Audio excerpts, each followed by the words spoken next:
Hi students, welcome to IRIS online classes. അപ്പോൾ നമ്മുടെ ക്ലാസ്സിൻ്റെ അടുത്ത ചാപ്റ്ററിലേക്ക് നമ്മളൊന്ന് കിടക്കാൻ വേണ്ടി പോവാണ്. ഇന്ന് നമ്മൾ ഡിസ്കസ് ചെയ്യുന്ന ചാപ്റ്റർ എന്ന് പറഞ്ഞാൽ കെമിസ്ട്രിയിലെ ഫസ്റ്റ് ഇയറിനകത്ത് 5ാമത്തെ ചാപ്റ്റർ ആയിട്ടുള്ള സ്റ്റേറ്റ്സ് ഓഫ് മാറ്റർ എന്ന് പറയുന്ന ചാപ്റ്ററാണ് നമ്മൾ ഡിസ്കസ് ചെയ്യുന്നത്.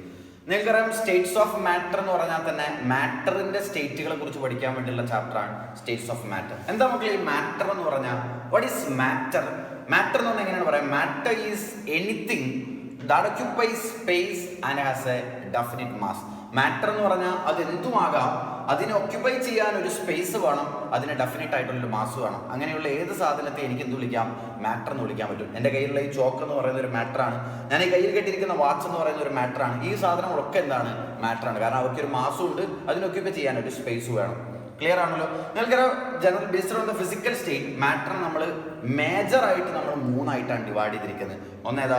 സോളിഡ് ആണ്, ലിക്വിഡ് ആണ്, പിന്നെ ഗ്യാസ് ആണ്. റെഡി ആണല്ലോ? ആണ്. ഇനി ഇവ അല്ലാതെ കുറച്ചുകൂടി സ്റ്റേറ്റുകൾ ഉണ്ട്. നിങ്ങൾ കേട്ടിട്ടുണ്ടാവും, പ്ലാസ്മയുണ്ട്, ബോസൈൻസ്റ്റീൻ കണ്ടൻസേറ്റ് ഉണ്ട്, ഫെർമിയോണിക് കണ്ടൻസേറ്റ്, അങ്ങനെ ഒത്തിരി സ്റ്റേറ്റുകൾ കൂടിയുണ്ട്. പക്ഷേ മേജർ സ്റ്റേറ്റുകളെ കുറിച്ച് മാത്രമേ നമുക്ക് ഡിസ്കസ് ചെയ്യാനുള്ളൂ എന്നർത്ഥം. അങ്ങനെയാണെങ്കിൽ എൻട്രൻസ് ഓറിയന്റഡ് ആയിട്ട് നമ്മൾ ഈ ചാപ്റ്ററിൽ കിടക്കുമ്പോൾ ഏറ്റവും പ്രധാനമായിട്ട് അറിഞ്ഞിരിക്കേണ്ട ടോപ്പിക്കുകൾ ഏതൊക്കെയാണ് എന്നാണ് ഞാൻ പറയാൻ വേണ്ടി പോകുന്നത്. നമ്മൾ 3 ടോപ്പിക്കുകളാണ് ഈ ചാപ്റ്ററിൽ നമ്മൾ ഒരു എൻട്രൻസ് വ്യൂവിൽ നമ്മൾ പഠിച്ചെടുക്കേണ്ടത്. ഒന്നാമത്തെ ടോപ്പിക് എന്ന് പറഞ്ഞാൽ ദാറ്റ് ഈസ് ഇന്റർ മോളിക്കുലാർ ഫോഴ്സുകളെ കുറിച്ച് പഠിക്കണം. രണ്ടാമതായിട്ട് ഗ്യാസ് ലോസുകളെ കുറിച്ച് പഠിക്കണം.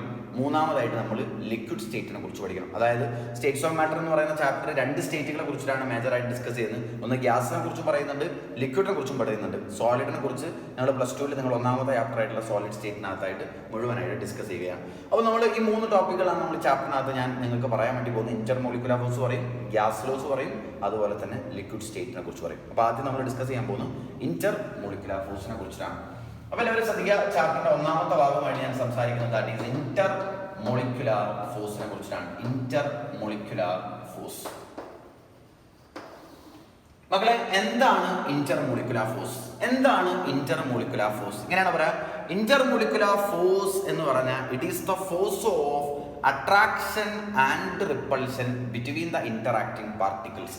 ഇന്ററാക്ടിങ് പാർട്ടിക്കിൾ തമ്മിൽ ഉണ്ടാകുന്ന അട്രാക്റ്റീവും റിപ്പൾസീവും ആകുന്ന ഫോഴ്സിനെ കൂട്ടി നമ്മൾ വിളിക്കുന്നവരാണ് ഇന്റർ മോളിക്കുലാർ ഫോഴ്സ് എന്ന് പറയാം. എൻ്റെ ഒന്നാമത്തെ പറയുന്നത് what is Inter molecular force? It is the force of attraction and repulsion between the interacting particle. Ready ആണല്ലോ?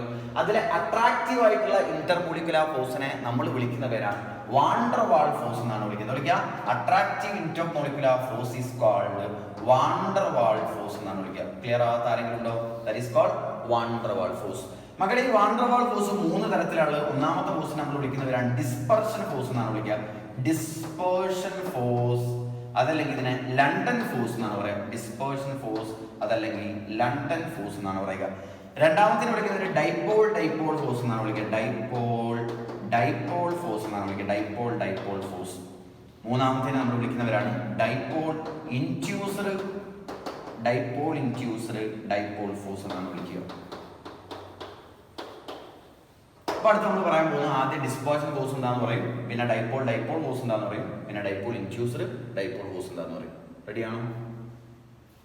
അങ്ങനെയാണെങ്കിൽ നമ്മൾ 3 വാണ്ടർ വാൾ ഫോഴ്സുകളെ കുറിച്ചിട്ടാണ് നമ്മൾ സംസാരിക്കാൻ വേണ്ടി പോകുന്നത്. ഒന്നാമത്താണ് ഡിസ്പേർഷൻ ഫോഴ്സ് അല്ലെങ്കിൽ ലണ്ടൻ ഫോഴ്സ്, രണ്ടാമത്താണ് ഡൈപോൾ ഫോഴ്സ്, മൂന്നാമത്താണ് ഡൈപോൾ ഇൻഡ്യൂസർ ഡൈപോൾ ഫോഴ്സ്. അങ്ങനെയാണെങ്കിൽ നമ്മൾ ആദ്യം ഡിസ്കസ് ചെയ്യാൻ പോകുന്നത് ഒന്നാമത്തെ ദാറ്റ് ഈസ് ഡിസ്പേർഷൻ ഫോഴ്സിനെ കുറിച്ചിട്ടാണ്. ഒന്നാമത്താണ് ദാറ്റ് ഈസ് ഡിസ്പെർഷൻ ഫോഴ്സ്.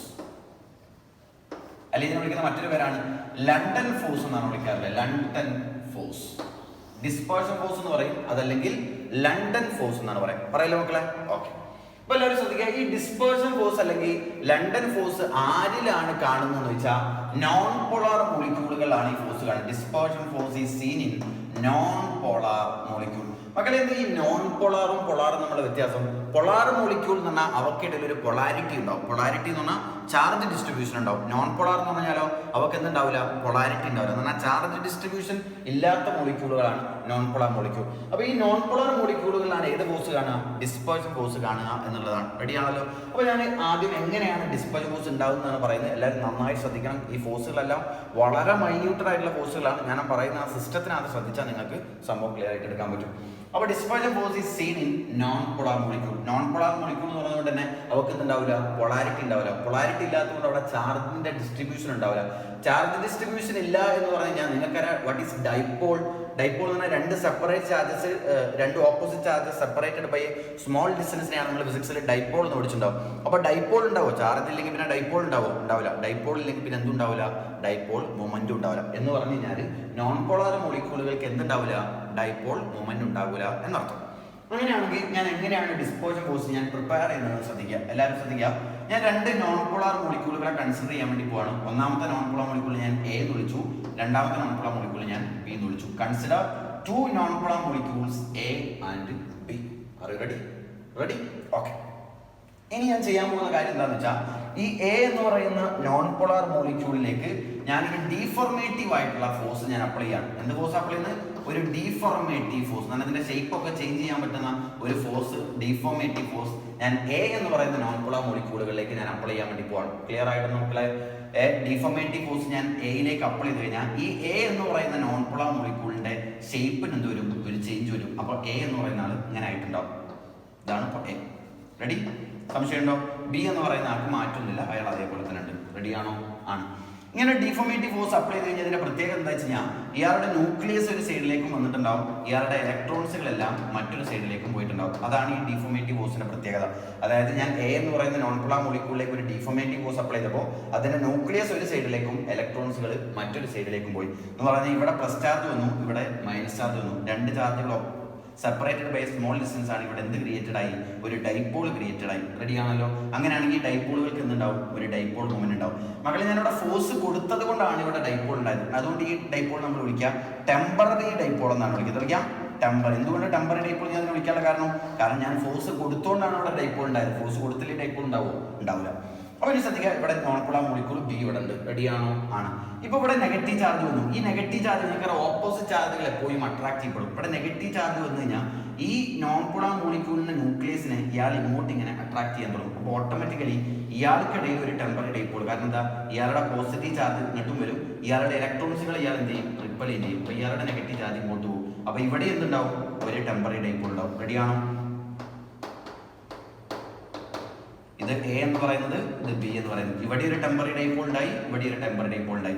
അങ്ങനെ ഈ രണ്ട് ടെമ്പററി ഡൈപോളുകൾ തമ്മിൽ ഉണ്ടാകുന്ന ഈ ഫോഴ്സ് ഓഫ് അട്രാക്ഷൻ നമ്മൾ വിളിക്കുന്ന പേരാണ് ഡിസ്പെർഷൻ ഫോഴ്സ് എന്ന് പറയുക. റെഡി ആയിട്ടുണ്ടോ? അപ്പൊ എന്താണ് ഡിസ്പെർഷൻ ഫോഴ്സ് എന്ന് വെച്ചാൽ, അത് കാണുന്നത് നോൺ പോളാർ മോളിക്യൂളുകളിലാണ്. അവർക്ക് എന്തില്ല, ഒരു പെർമനന്റ് ആയിട്ടുള്ള ഒരു ഡൈപോൾ മൊമെന്റ് ഇല്ല. ശരി, ഞാൻ രണ്ട് നോൺ പോളാർ മോളിക്യൂൾ ആയിട്ടുള്ള എ ബി എന്ന് പറയുന്ന രണ്ടാൾക്കാരെ കൺസിഡർ ചെയ്തു. എന്നിട്ട് എ എന്ന് പറയുന്ന നോൺ പോളാർ മോളിക്യൂളിലേക്ക് ഞാനൊരു ഡീഫോർമേറ്റീവ് ഫോഴ്സ് അപ്ലൈ ചെയ്തു. അപ്പോൾ എയുടെ ന്യൂക്ലിയസ് ഒരു സൈഡിലേക്കും ഇലക്ട്രോൺസ് മറ്റൊരു സൈഡിലേക്കും പോയി. എന്ന് പറഞ്ഞാൽ അവിടെ എന്ത് ക്രിയേറ്റ് ചെയ്തു, ഒരു ടെമ്പററി ഡൈപോൾ ക്രിയേറ്റ് ചെയ്തു. ഈ ടെമ്പററി ഡൈപോൾ തൊട്ടടുത്തിരിക്കുന്ന നോൺ പോളാർ ആയിട്ടുള്ള ബി എന്ന് പറയുന്ന മോളിക്യൂളിൽ മറ്റൊരു ടെമ്പററി ഡൈപോൾ ഇൻസ്റ്റന്റേനിയസ് ആയിട്ട് ക്രിയേറ്റ് ചെയ്തു. അങ്ങനെ ആ രണ്ട് ടെമ്പററി ഡൈപോളുകൾ തമ്മിലുണ്ടാകുന്ന ഫോഴ്സ് ഓഫ് അട്രാക്ഷനെ വിളിക്കുന്നവരാണ് dispersion force എന്ന് പറയുന്നത്. It is seen in non-polar molecule, they have no dipole moment. If you are applying any deformative force to the non-polar molecule A, the nucleus is moved to the one side and electron to the other side. Hence there is a temporary dipole is created. This temporary dipole will create an instantaneous temporary dipole on the neighboring non-polar molecule B. The force of attraction between those two temporary dipoles are called dispersion force or London force. Clear ആയിട്ടുണ്ടോ? ഞാനിത് വീണ്ടും പറയാനുള്ള കാരണം, ഇത് മനസ്സിലായി കഴിഞ്ഞാൽ അടുത്ത രണ്ടെണ്ണം പറയൽ വളരെ എളുപ്പമാണ്. ഡിസ്പേർഷൻ ഫോഴ്സ് എന്ന് പറയുന്നത് രണ്ട് നോൺ പോളാർ മോളിക്യൂൾ ആണ്. അതുകൊണ്ട് രണ്ട് ടെമ്പററി ഡൈപോൾ തമ്മിലുള്ള ഫോഴ്സ് ഓഫ് അട്രാക്ഷൻ ആണ് ഡിസ്പേർഷൻ ഫോഴ്സ് എന്ന് പറയുന്നത്. മക്കളെ അങ്ങനെയാണെങ്കിൽ ഞാൻ എൻ്റെ രണ്ടാമത്തേക്ക് പോവാണ്. രണ്ടാമത്തിനെ വിളിക്കുന്നവരാണ് ഡൈപോൾ ഫോഴ്സ് എന്നാണ് വിളിക്കുക. ഡൈപോൾ ഫോഴ്സ് എന്നാണ് വിളിക്കുക. മക്കളെ ഡൈപോൾ ഫോഴ്സ് ആരിലാണ് കാണുന്നത് വെച്ചാൽ, രണ്ട് പോളാർ മോളിക്യൂളുകളിലാണ് ഡൈപോൾ ഫോഴ്സ് കാണുക. അതായത് ഡിസ്പേർഷൻ ഫോഴ്സ് രണ്ട് നോൺ പോളാർ മോളിക്യൂളുകളാണെങ്കിൽ ഡൈപോൾ ഫോഴ്സ് കാണാൻ രണ്ട് പോളാർ മോളിക്യൂളാണ്. ഞാനൊരു എക്സാമ്പിൾ എടുക്കാം. HCl എന്ന് പറയുന്നത് ഒരു പോളാർ മോളിക്യൂളാണ്. കാരണം എന്താ, H+ഉം Cl- ആണ്. ഇവിടെ ഓൾറെഡി ഇവിടെ എന്തുണ്ട്, പൊളാരിറ്റി ഉണ്ട്. അപ്പോൾ പോളാർ മോളിക്യൂളുകളാണ് ഇത് ഫോഴ്സ് കാണുക, ഡൈപോൾ ഫോഴ്സ് കാണുക. ഞാൻ രണ്ട് പോളാർ മോളിക്യൂളായിട്ട് രണ്ട് HCl മോളിക്യൂളുകളെ കൺസിഡർ ചെയ്യാണ്. HCl എന്ന് പറയുമ്പോൾ H+ ഉണ്ടാവും, Cl- ഉണ്ടാവും. H+ ഉണ്ടാവും, Cl- ഉണ്ടാവും അല്ലേ? എന്ന് പറഞ്ഞാൽ ഇവിടെ ഓൾറെഡി തന്നെ ചാർജ് ഡിസ്ട്രിബ്യൂഷൻ ഉള്ളതുകൊണ്ട് ഇയാൾക്കിടയിൽ ഓൾറെഡി എന്തുണ്ടാവും, ഡൈപോൾ ഉണ്ടാവും. ആ ഡൈപോൾ എന്ന് പറഞ്ഞാൽ അതൊരു പെർമനന്റ് ഡൈപോൾ ആവും. ശരിയല്ലേ? ഇയാൾക്കിടയിൽ ഒരു പെർമനന്റ് ഡൈപോൾ ഉണ്ടാവും. നമ്മളിവിടെ ഫോഴ്സ് കൊടുത്ത് ഉണ്ടാക്കേണ്ട ആവശ്യമുണ്ടോ? ഇല്ല, അവിടെ ഓൾറെഡി തന്നെ പെർമനന്റ് ഡൈപോൾ ഉണ്ട്. ഇങ്ങനെ രണ്ട് പെർമനന്റ് ഡൈപോളുകൾ തമ്മിൽ ഉണ്ടാകുന്ന ഈ ഫോഴ്സ് ഓഫ് അട്രാക്ഷൻ വിളിക്കുന്നവരാണിത് ഡൈപോൾ ഫോഴ്സ്. അപ്പൊ ഡൈപോൾ ഫോഴ്സ് കാണുന്നത് പോളാർ മോളിക്യൂളാണ്. അവക്കിടയിൽ എന്ത് ഡൈപോളാണ് ഉണ്ടാവുക? പെർമനന്റ് ഡൈപോൾ ഉണ്ടാവുക. അങ്ങനെ രണ്ട് പെർമനന്റ് ഡൈപോളുകൾ തമ്മിൽ ഉണ്ടാകുന്ന ഫോഴ്സ് ഓഫ് അട്രാക്ഷൻ വിളിക്കുന്നവരാണ് ഡൈപോൾ ഫോഴ്സ് എന്ന് പറയും. റെഡിയാണോ? ഡിസ്പേർഷൻ ഫോഴ്സ് രണ്ട് നോൺ പോളാർ മോളിക്യൂളാണ്. അപ്പൊ രണ്ട് ടെമ്പററി ഡൈപോൾ തമ്മിലുള്ള ഫോഴ്സാണ്. ഡൈപോൾ ഫോഴ്സ് രണ്ട് പോളാറിലാണ്. അങ്ങനെയാണെങ്കിൽ രണ്ട് പെർമനന്റ് ഡൈപോളുകൾ തമ്മിലുള്ള ഫോഴ്സാണ്. അങ്ങനെയാണെങ്കിൽ നമ്മൾ മൂന്നാമത്തേലേക്ക് പോവാണ്. മൂന്നാമത്തെ നമ്മൾ വിളിക്കുന്നവരാണ് ഡൈപോൾ ഇൻഡ്യൂസ്ഡ് ഡൈപോൾ ഫോഴ്സ് എന്നാണ് വിളിക്കുക. Dipole induced dipole force.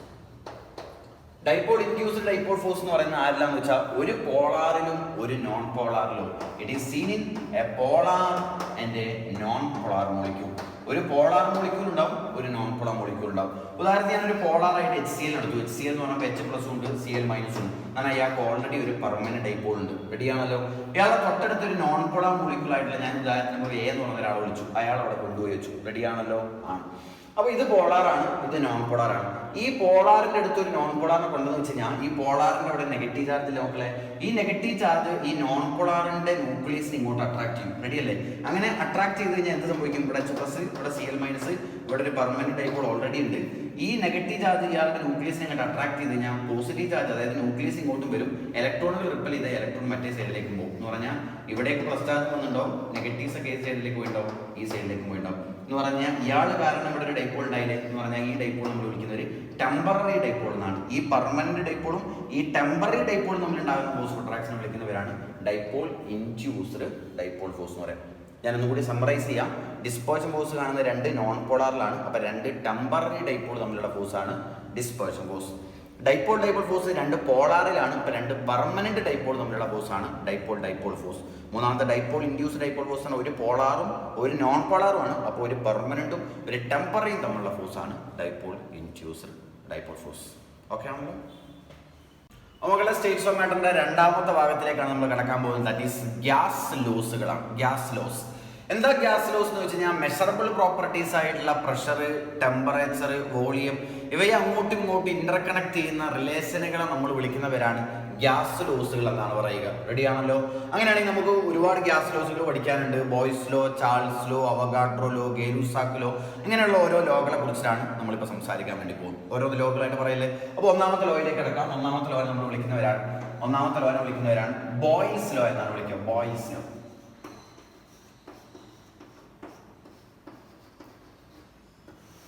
Ready?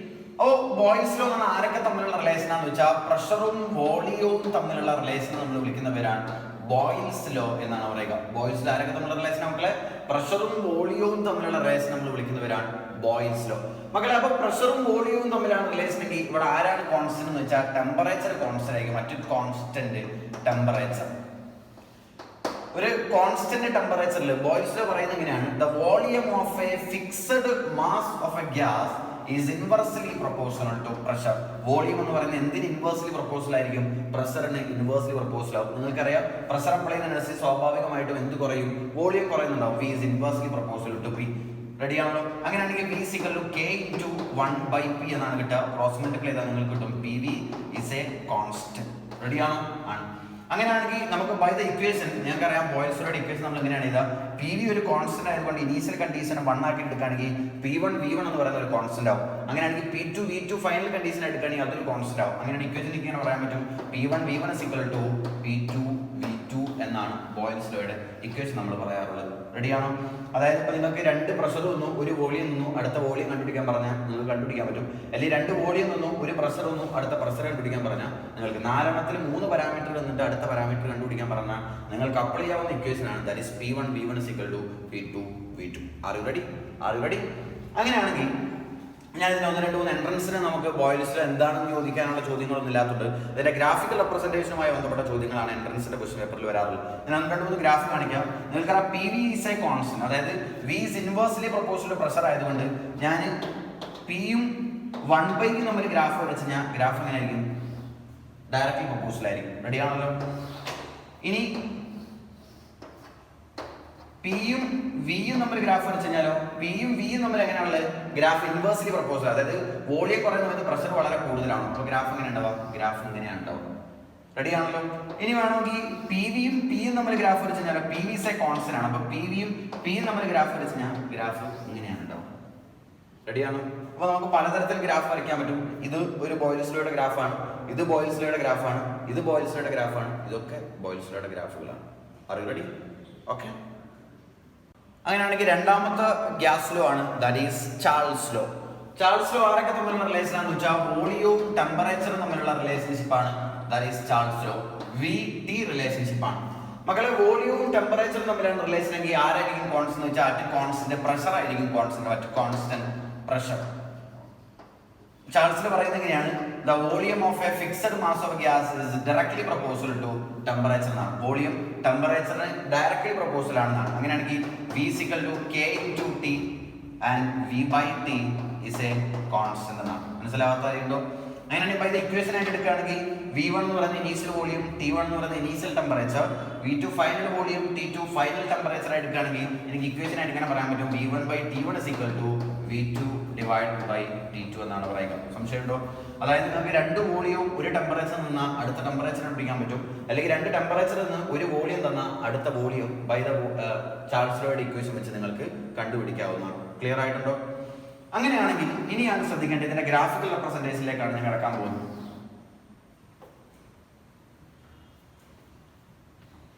എല്ലാവരും ശ്രദ്ധിക്കാം. ഞാൻ ഇതിന്റെ ഗ്രാഫ് എങ്ങനെയാണ് വരയ്ക്കുന്നത് നോക്കാം.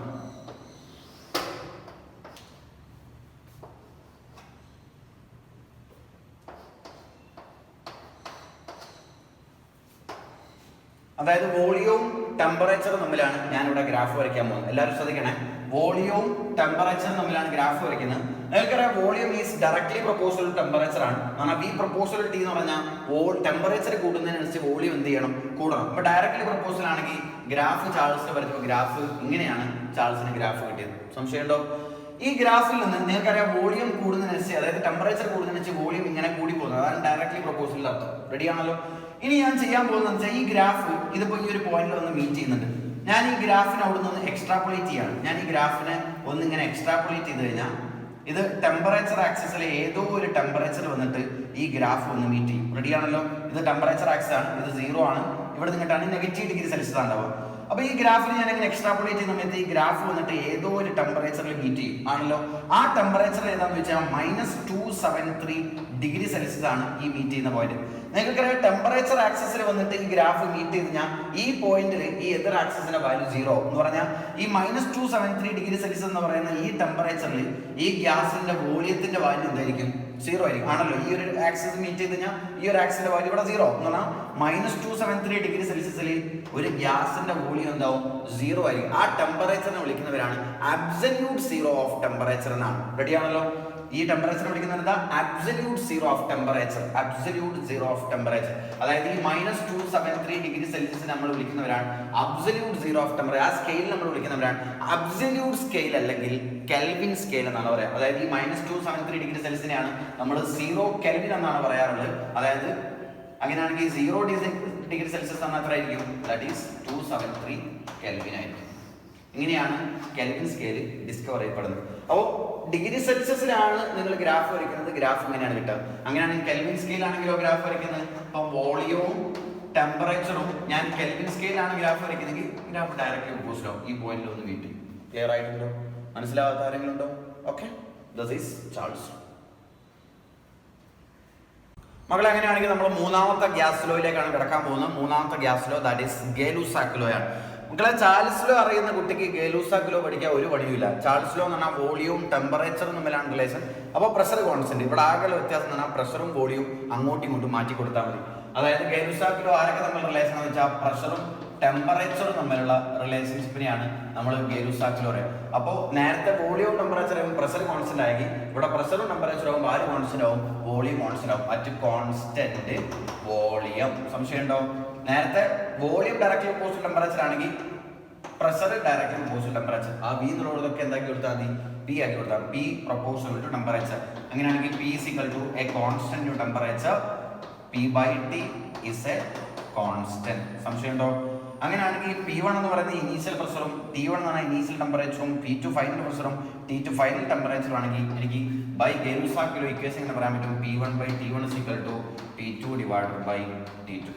ക്ലിയർ ആവാത്ത ആരെങ്കിലും ഉണ്ടോ? മനസ്സിലാവാത്ത ആരെങ്കിലും ഉണ്ടോ? അങ്ങനെയാണെങ്കിൽ പ്രഷറും ടെമ്പറേച്ചറും തമ്മിൽ ഞാൻ ഗ്രാഫ് വരച്ചു കഴിഞ്ഞാൽ ഇക്വേഷൻ ഗ്രാഫ് എങ്ങനെ ഉണ്ടാവും എന്ന് വെച്ചാൽ ഡയറക്റ്റ്ലി ഓപ്പോസിറ്റ് ആയതുകൊണ്ട് ഗ്രാഫ് എങ്ങനെ ഉണ്ടാവും. അപ്പോൾ എനിക്ക് സാറ് നേരത്തെ എങ്ങനെ വരയ്ക്കാമെന്ന് ചോദിച്ചാൽ ഞാൻ നേരത്തെ കെൽവിൻ സ്കെയിൽ കണ്ടുപിടിച്ചില്ലായിരുന്നു. ഇപ്പോൾ കെൽവിൻ സ്കെയിൽ കണ്ടുപിടിച്ചുകൊണ്ടാണ് ഞാൻ നേരിട്ട് കെൽവിൽ തന്നെ ഗ്രാഫ് വരച്ചിരിക്കുന്നത് അർത്ഥം. ക്ലിയർ ആയിട്ടുണ്ടോ? അങ്ങനെയാണെങ്കിൽ നമുക്ക് നാലാമത്തെ ലോയിലേക്ക് പോകാൻ പറ്റും. നാലാമത്തെ ലോ നമ്മൾ വിളിക്കുന്നവരാണ് അവോഗാഡ്രോ ലോ എന്നാണ് വിളിക്കുക. അവോഗാഡ്രോ ലോ നമ്മൾ ഓൾറെഡി സംസാരിച്ചിരുന്നു. സം ബേസിക് കോൺസെപ്റ്റിന്റെ ക്ലാസ് എടുക്കുന്ന സമയത്ത് നമ്മൾ അതിനകത്ത് ലോ ഓഫ് കെമിക്കൽ കോമ്പിനേഷനകത്ത് നമ്മൾ അവോഗാഡ്രോ ലോ പറഞ്ഞിട്ടുണ്ടെങ്കിലും ഞാൻ ജസ്റ്റ് ഒന്ന് ബ്രീഫ് ആയിട്ട് കാണിക്കാം.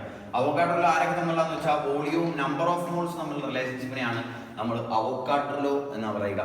എന്താണ് അവോഗാഡ്രോ ലോ പറയുന്നത് വെച്ചാൽ എങ്ങനെയാണ് പറയാ equal volume of all gases under same conditions of temperature and pressure contain equal number of moles of molecule. അറിയാത്ത ആൾക്കാർ ഇവിടെ ശ്രദ്ധിക്കുക. അതായത് ടെമ്പറേച്ചറും പ്രഷറും കോൺസ്റ്റന്റ് ആണ് എന്ന് വെക്കുക. റെഡിയാണോ? എൻ്റെ കയ്യിൽ 2 കണ്ടെയ്നർ ഉണ്ട്. ഒന്നാമത്തെ കണ്ടെയ്നറിനകത്ത് ഞാൻ A എന്ന് പറയുന്ന ഗ്യാസ് എടുത്തു.